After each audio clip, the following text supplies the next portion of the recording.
Саламатсыздарбы? Урматтуу төрага, урматтуу кесиптештер. Кыргызстандын эң чоң жетишкендиктеринин бири бул ачык демократиялык коом. Элибиз эки институтту шайлайт: президенти жана жогорку кеңештин депутаттарын.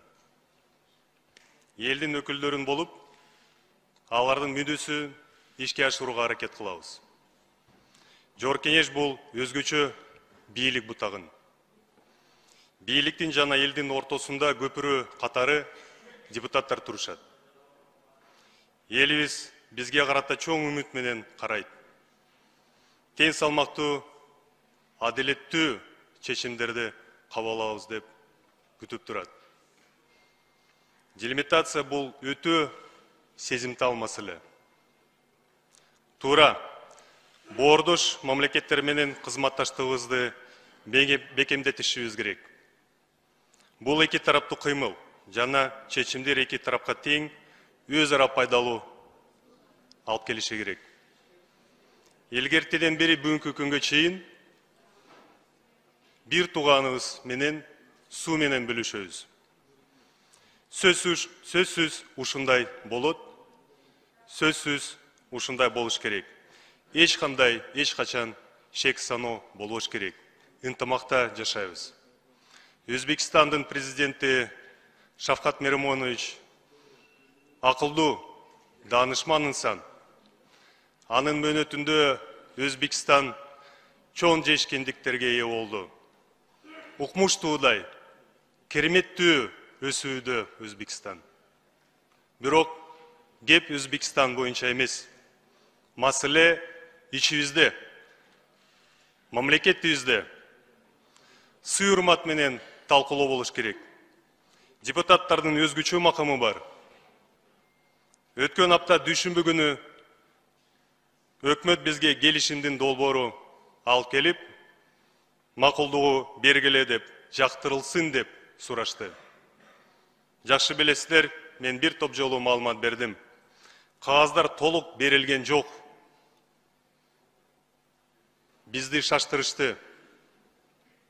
Кече күнү айтып атат, мен бүт кагаздарды көрдүм деп. Буну бат эле тастыктаса болот. Биринчи сектор иштейт. Бул купуя кагаздар. Протоколдор жана карталар бул купуя кагаздар. Биринчи секторду чакырып койлу. Бүгүн эртең менен биз биринчи сектордун башчысын чакырдык. Өзү айтты, мен кол койгон жокмун.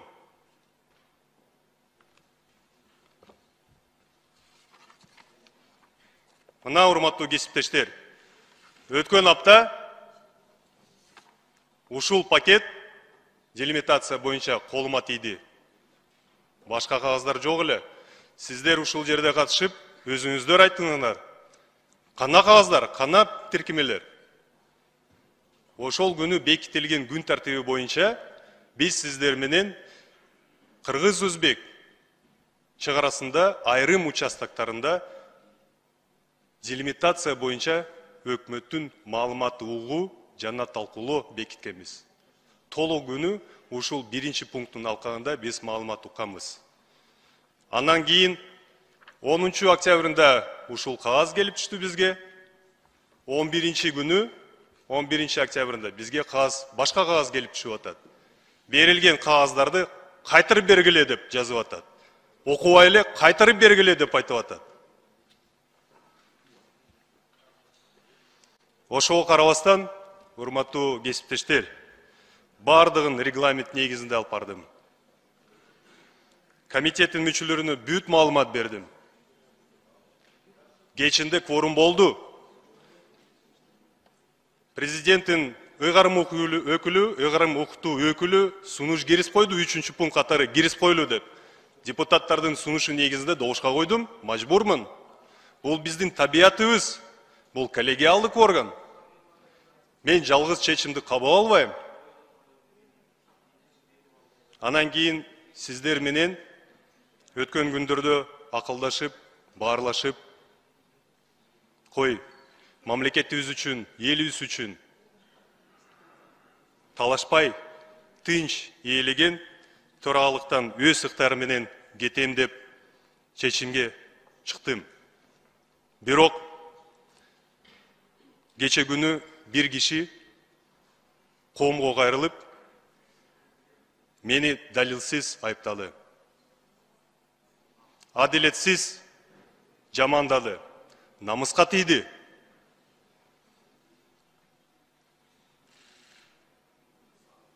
Кылыч жарасы бүтөт, тил жарасы бүтпөйт. Мен жооп бербесем болбойт, урматтуу депутаттар. Калп сөз кара тумандай, чын сөз чыккан чынардай. Бүт бары ачыкка чыгат.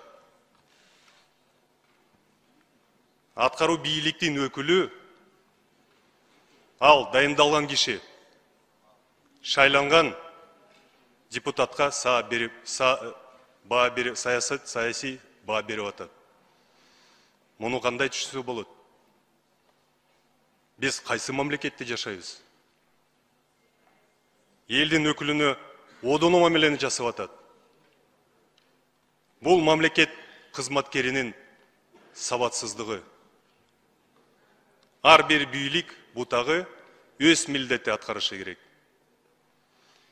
Жер жүзүндө парламент бул эң маанилүү демократиялык институт.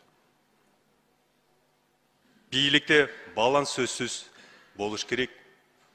Чыныгы демократиялык коомдо эң маанилүү булагы бул эл. Урматтуу Садыр Нуржоевич, кече күнү биз сиз менен жолугуп пикир алмаштык. Диалогко дайыма даяр экенигизге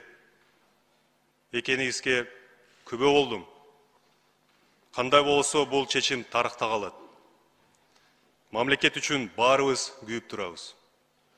Тең салмактуу чечим кабыл алынат деп терең ишенем. Кошуматчылардын табияты туруктуу эмес. Бүгүн кошуматчылар, эртең саткындар. Урматтуу кесиптештер, мен өмүр бою мамлекеттик кызматта иштедим. Мамлекеттик органдарда дипломатия чөйрөсүндө 22 жыл иштедим. Көп пайда алып келдим. Өзбекстандагы кыргыз элчилигибизде 100 жыл иштедим. Бул маселелерди ичинен билем. Мен кадровый дипломатмын. Эч ким мага кызмат жолумда түрткү берген эмес. Ар бир тепкичти өзүмдүн эмгеги менен басып өттүм. Мамлекетке алып келген пайдам чоң, бирок эч кандай дешевый пиар кылган эмесмин. Алектенген эмесмин. Бүт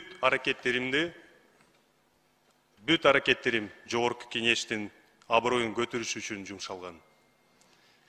Учурда ээлеген эл аралык байланыштар коргоо, коопсуздук жана миграция боюнча комитеттин төрагасынын кызматы тапшырышым керек деп сөз пайда болду.